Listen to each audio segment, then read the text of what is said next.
Bonjour.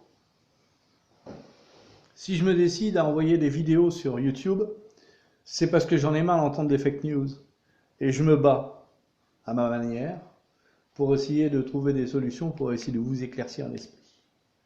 Je ne vais pas m'attarder sur cette première vidéo. Je vais d'abord voir comment ça réagit. Je vous dirai une chose qui est importante pour moi. C'est la faculté de discernement. C'est important, la faculté de discernement. C'est-à-dire la propriété intellectuelle, le pouvoir, choisir la bonne information sans vraiment se tromper. Il faut éviter de se tromper. Ça m'arrive de me tromper. Je vais prendre le cas du coronavirus. J'avais fait aucune statistique et spontanément j'ai dit de toute façon le coronavirus est une maladie pour les riches.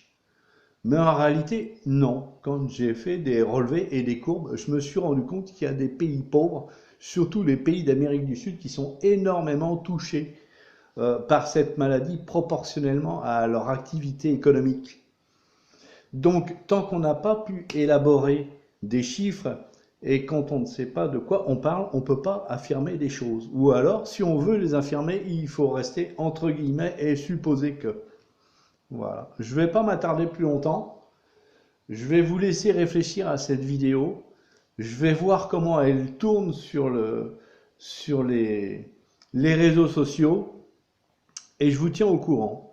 Et si j'ai plus de 10 vues, je continuerai. J'aborderai des sujets comme la géopolitique, la politique, l'économie, la finance, la santé. Et Dieu sait s'il y a des choses à dire sur la santé, surtout en ce moment avec le coronavirus.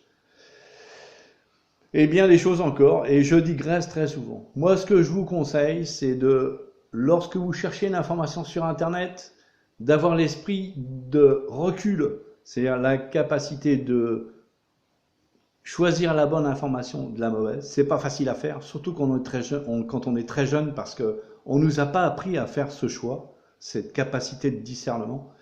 Et surtout, essayer d'associer l'information par rapport à d'autres familles. Si vous vous intéressez à la politique, par exemple, rattachez-la à l'économie, rattachez-la à la géopolitique, rattachez-la à la santé, au PIB du pays, à son activité économique, à son activité sociale, parce que tout est lié en fait, même le climat.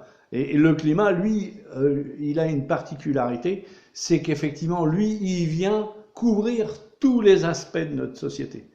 Parce que le changement du climat, et ça, c'est pas un fake news, c'est une réalité. Le changement du climat aura une incidence sur tous ces secteurs, sans aucun doute. Voilà, je vous souhaite une bonne soirée et je vous dis à plus tard.